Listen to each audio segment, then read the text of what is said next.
राज। आंचल अपनी जवान पागल बेटी सना के साथ पूना में रहती थी।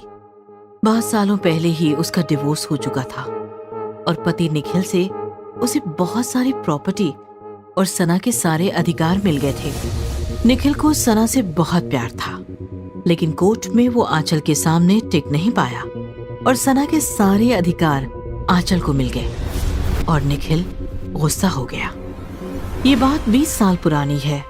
आज सना 25 साल की है, लेकिन उसकी हरकतें बिल्कुल 5 साल की सना जैसी हैं। सना रात रात भर रोती रहती है या फिर बिना वजह जोर जोर से हंसने लगती है।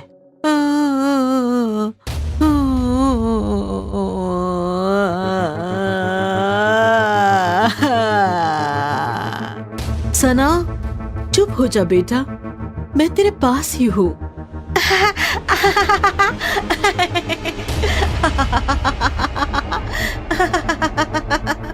अब हंसो मत, रात है अभी, लोग तुम्हें पागल समझेंगे। समझने दो, मैं अभी छोटी हूँ और छोटे बच्चे होते ही हैं पागल। छोटे बच्चे पागलपंती नहीं करेंगे तो क्या बड़े करेंगे।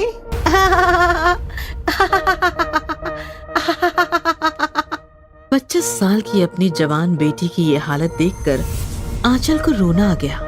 सना बचपन से ऐसी नहीं थी। बचपन में वो काफी स्मार्ट और टैलेंटेड थी। एक दिन आंचल से मिलने के लिए उसकी यूएस वाली सहेली इशिका आई थी। सना की हालत देखकर वो बोली, बचपन में तो सना ऐसी नहीं थी, फिर अचानक ये सब कैसे हुआ? बहुत लंबी कहानी है इशिका, सुनाओ ना, तुम्हारा दर्द भी हल्का हो जाएगा। सना 5 साल की थी तब। मम्मा, मैं बोर हो गई हूँ, पापा के पास जाना है। नहीं, बोर हो गई हो तो हम कुछ दिन शहर से बाहर फार्म हाउस में रहेंगे, लेकिन पापा के पास नहीं। ये हम फार्म हाउस जाएंगे। सना भागती हुई अपने कमरे में गई और उसने अपने पापा निखिल को कॉल किया। पापा पापा, मम्मी मुझे फार्म हाउस लेकर जा रही है। दूसरे दिन सना को लेकर आंचल कार से फार्म हाउस चली गई। फार्म हाउस में आते ही उसे निखिल का कॉल आया। हेलो, मेरी बेटी ने बताया मुझे तुम फार्म हाउस आई हो, लेकिन याद रखो मैं तुम्हें वहाँ चैन से रहने नहीं दूंगा। क्या करने वाले हो तुम? Hello hello hello. आंचल डर गई थी क्योंकि निखिल किसी भी हद तक जा सकता था और हुआ भी वही। उसी रात से आंचल के साथ अजीब अजीब घटनाएं घटने लगी। फार्म हाउस का केयरटेकर बिना कुछ बताए गायब हो गया। आधी रात में जब आंचल सना के कमरे के सामने आई तो अंदर से उसने सना के हंसने की आवाज सुनी।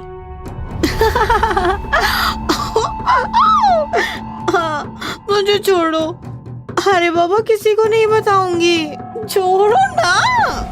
आंचल ने खिड़की से अंदर देखा तो उसका दिल दहल गया। अंदर सना एक ऐसी लड़की के साथ खेल रही थी जो बिल्कुल सना के जैसी दिखती थी। तुम तो बिल्कुल मेरे जैसी दिखती हो। क्योंकि मैं भी सना हूँ। ऐसा कहकर उस लड़की ने भयानक रूप ले लिया और वो सना का गला घोटने लगी। मम्मी, मम्मी बचाओ, मम्मी बचाओ। आंचल डर गई और दरवाजा तोड़कर अंदर कमरे में गई, लेकिन अंदर उसे एक और झटका लगा। अंदर कोई लड़की नहीं थी और सना अपने बिस्तर पर गहरी नींद में सो रही थी। कौन थी वो लड़की? फार्म हाउस बहुत सालों से बंद पड़ा है, कहीं भूत फूत का तो कोई चक्कर नहीं। केयर टेकर बता सकता था, लेकिन वो भी गायब है। कहीं निखिल सना के साथ कुछ जादू टोना तो नहीं कर रहा, या फिर ये मेरा भ्रम है। आंचल सना को उठाकर अपने कमरे में ले आई और रात भर उसी लड़की के बारे में सोचती रही। दूसरे दिन आधी रात में आंचल की अचानक आंख खुली।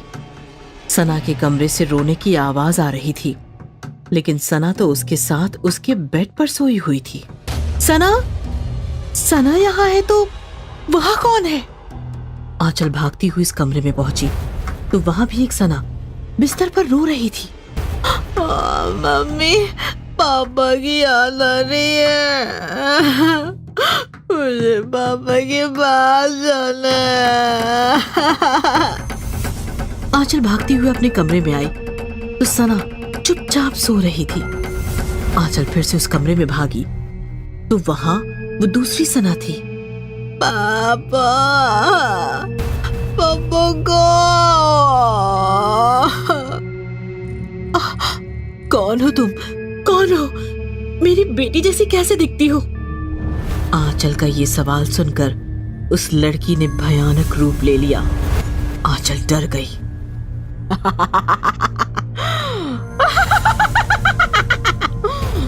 मम्मी, मैं सना हूँ। तभी आंचल को उसके कमरे से सना के रोने की आवाज आई। मम्मी, मम्मी बचाओ, मम्मी बचाओ। जाओ, बचाओ मुझे कोई उठाकर ले जा रहा है। आंचल कुछ समझ नहीं पा रही थी। वो भागती हुई अपने कमरे में गई, लेकिन बिस्तर पर सना नहीं थी। आंचल खड़ी खड़ी देख रही थी कि तभी पीछे से झट से किसी ने उसे पकड़ लिया। आंचल जोर से चीख पड़ी। ये मम्मी डर गई, मम्मी डर गई, मम्मी डर गई। आंचल ने सना को उठा लिया और वो फिर से उस दूसरे कमरे में गई, लेकिन वहां कोई लड़की नहीं थी। ये लड़की कहाँ गई? मैं कहाँ जाऊंगी, मैं तो आपके पास हूँ। उस रात मेरे साथ 2 सना खेल रही थी और अचानक एक सना गायब हो गई। वो कहाँ गई मुझे पता नहीं चला। जो सना मुझे मिली उस सना को लेकर मैं उसी रात शहर वापस लौट आई और तब से सना की पागलों जैसी हरकतें शुरू हुई। हॉरिबल। तभी सना वहां आई। आंटी, मम्मा कहती है मैं बड़ी हो गई हूँ, लेकिन मैं तो अभी भी बच्ची हूँ ना। सना, अंदर जाओ बेटा, मुझे आंटी से बात करनी है। सना अंदर चली गई।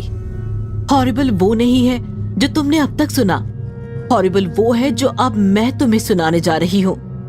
मतलब उस रात फार्म हाउस में 2 सना थी।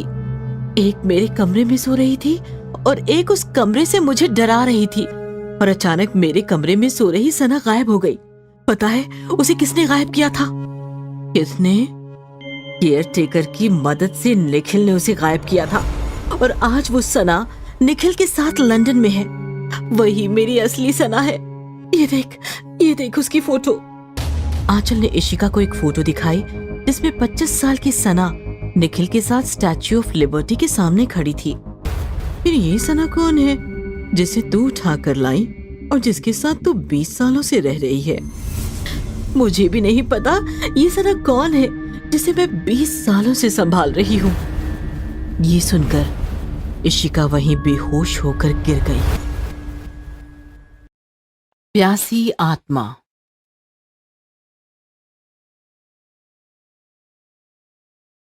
बाबूजी बहुत प्यास लगी है, पानी दे दो। रात के अंधेरे में सुनसान सड़क से अपने गांव की तरफ निकला हुआ भोला बार बार पीछे से ये आवाज सुन रहा था। पानी मांगती हुई वो प्यासी लड़की उसका पीछा करती रही। फिर भी भोला चलता रहा। ना तो उसने पीछे देखा और ना ही उस लड़की से बात की। बाबूजी बहुत प्यास लगी है, पानी दे दो। चलते चलते लड़की भोला के काफी पास आ गई। भोला कांपने लगा। उसके पसीने छूटने लगे। पसीने की एक एक बूंद जमीन पर टपक रही थी। फिर भी बिना रुके, बिना पीछे देखे, अंधेरा चीरता हुआ भोला गांव की दिशा में चलता रहा। बाबूजी पानी दे दो बाबूजी। जैसे जैसे भोला उसे नजरअंदाज कर रहा था, वैसे वैसे उसकी आवाज काफी भयानक बनती गई। उसके काफी करीब आती गई। प्यास लगी है, पानी चाहिए, प्यास लगी है, बाबूजी पानी दे दो, बाबूजी पानी दे दो।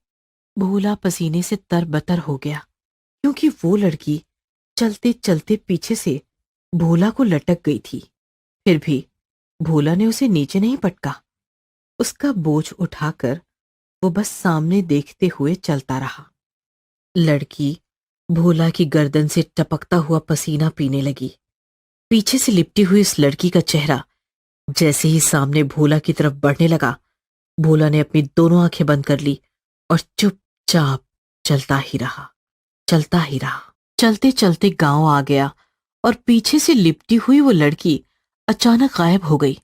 भोला ने 1 मिनट रुककर चैन की सांस ली और गांव में भाग गया।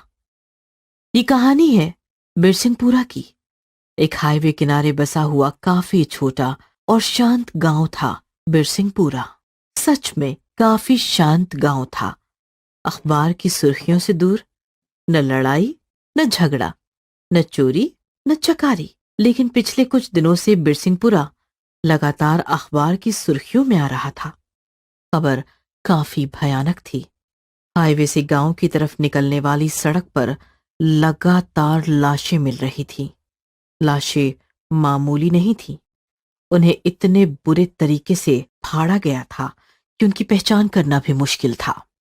मीडिया ने पुलिस से पूछा तो उनका बस एक ही जवाब था, देखिए, हमारी इंक्वायरी चल रही है, जल्द ही कातिल पकड़ा जाएगा, बस हमें थोड़ा सा वक्त चाहिए। लेकिन इस घटना पर गांव वालों ने जो बताया वो काफी भयानक और अविश्वसनीय था। पुलिस उस कातिल को पकड़ ही नहीं सकती, क्योंकि वो कातिल कोई इंसान नहीं, एक आत्मा है, प्यासी आत्मा, जो रात में सड़क किनारे बैठकर वहां से गुजरते हुए लोगों को पानी मांगती है। जो उससे बात करेगा, उसकी तरफ देखेगा, उसे फाड़कर उसका खून पी जाती है। जो उसकी तरफ बिना देखे चलता रहता है, उसका गांव तक पीछा करती है और फिर गायब हो जाती है। क्या वो भूत गांव की किसी लड़की का है? नहीं, वो कोई गांव वाली नहीं है। कुछ दिनों पहले सरपंच ने उस सड़क पर एक लड़की बैठी देखी थी। पता नहीं कौन थी, कहां से आई थी। पूछा तो बोली एमपी से हूं। सड़क पर ही बैठी रहती थी। पागल समझकर उसे किसी ने कुछ नहीं कहा। लेकिन 2 हफ्ते पहले पता नहीं कहां गायब हो गई। उसके गायब हो जाने के बाद ही उन 4 लोगों की लाशें मिली सड़क पर। गायब हो गई तो फिर कातिल वो कैसे? और वो लड़की अचानक आत्मा कैसे बन गई? वो आत्मा पहले से ही थी, बस हमने ही उसे पागल समझकर नजरअंदाज किया। आत्मा ना होती तो एमपी से भटकती हुई यहाँ क्यों आती? ये मान लिया कि वो आत्मा है, लेकिन मर्डर उसने ही किए हैं, इसका क्या सबूत है आपके पास? जी, उसका जीता जागता सबूत है ये अंधा। बता रे। जी, मैं जन्म से अंधा हूँ। शहर के बस स्टैंड पर गाना बजाना करके पेट पालता हूँ। मैं अंधा जरूर हूँ, लेकिन मेरे आगे पीछे जो चलता है वो मैं महसूस कर सकता हूँ। उस रात मैं बस स्टैंड से उतरकर गांव की तरफ आ रहा था।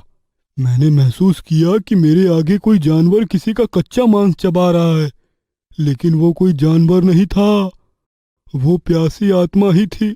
बिल्कुल मेरे सामने किसी की लाश चबा रही थी। लेकिन तब मुझे लगा कि कोई जानवर होगा। मैं डर कर बिना इधर उधर देखे वहां से जाने लगा। जैसे ही मैंने उसको क्रॉस किया, वो उठ गई और उसने मुझसे कहा, बाबूजी, पानी दे दो। बाबूजी, प्यास लगी है, पानी चाहिए। मैंने खतरा महसूस किया और बिना कुछ कहे बस चलता रहा। उसे शायद पता नहीं चला कि मैं अंधा हूँ। वो मेरे पीछे पीछे चलने लगी, पानी मांगते हुए। बाबूजी, प्यास लगी है बाबूजी, पानी चाहिए। उसकी आवाज और ज्यादा भयानक हो गई थी। मैं समझ गया कि किसी भूत प्रेत का चक्कर है। मैं बिना रुके आगे ही चलता रहा। वो मेरे पीछे चलती रही और अचानक पीछे से लिपट गई। मैं फिर भी चलता रहा। उसके मुंह से मुझे खून की बदबू आ रही थी। बाबूजी, प्यास लगी है, पानी चाहिए। मैंने उसे जवाब ही नहीं दिया। वो मेरा पसीना चाटकर अपनी प्यास बुझाने लगी। उसके लंबे लंबे नाखून मेरी गर्दन पर मैंने महसूस किए। मैं बहुत ज्यादा डर गया था। अचानक चलते चलते सड़क पर गिर पड़ा। शायद तब उसे पता चला कि मैं अंधा हूँ। फिर उसने मुझे परेशान नहीं किया। वो उल्टे पांव वहां से निकल गई। फिर मैं गांव में आया। मैंने सबको बताया। पहले किसी ने मेरा विश्वास नहीं किया, लेकिन दूसरे दिन जब एक लाश मिली तब सबको मेरा यकीन हुआ। आपने ये बात पुलिस को बताई? बताई, बार बार बताई, लेकिन उन्होंने हमारा विश्वास ही नहीं किया। उनका मानना है कि वो 4 हत्याएं एक तो किसी जानवर ने की है या तो किसी मेंटल ने। वो आत्मा हर रात उसी सड़क पर बैठी रहती है और आने जाने वालों से पानी मांगती है, लेकिन अब वो किसी को मार नहीं सकती क्योंकि मैंने ही सबको बताया कि उसके सामने अंधे और गूंगे बहरे बनकर चलो। वो कुछ नहीं करेगी, बस गांव वालों को डराएगी और फिर छोड़ देगी। क्यों भोला, बता ना। हाँ, ये बिल्कुल सच कह रहा है। मैं भोला, मैं कल शहर से देर रात लौट रहा था, तब उसने मुझे भी पानी मांगा, लेकिन मैंने उसके सामने गूंगा बहरा और अंधा बनने का नाटक किया तो उसने मुझे छोड़ दिया। तो ये थी बिरसिंहपुरा की कहानी। पुलिस प्रशासन उनकी इस कहानी पर विश्वास नहीं कर रहा है। गांव वाले कब तक घर में छिपकर बैठे रहेंगे? उनका रोज रात उस प्यासी आत्मा से सामना हो रहा है और उससे बचने के लिए हर रोज कोई न कोई गूंगा, बहरा या अंधा बनने का नाटक कर रहा है। और वो खून की प्यासी आत्मा बार बार वही बात दोहरा रही है। बाबूजी, प्यास लगी है, पानी दे दो। बाबूजी, प्यास लगी है, पानी दे दो।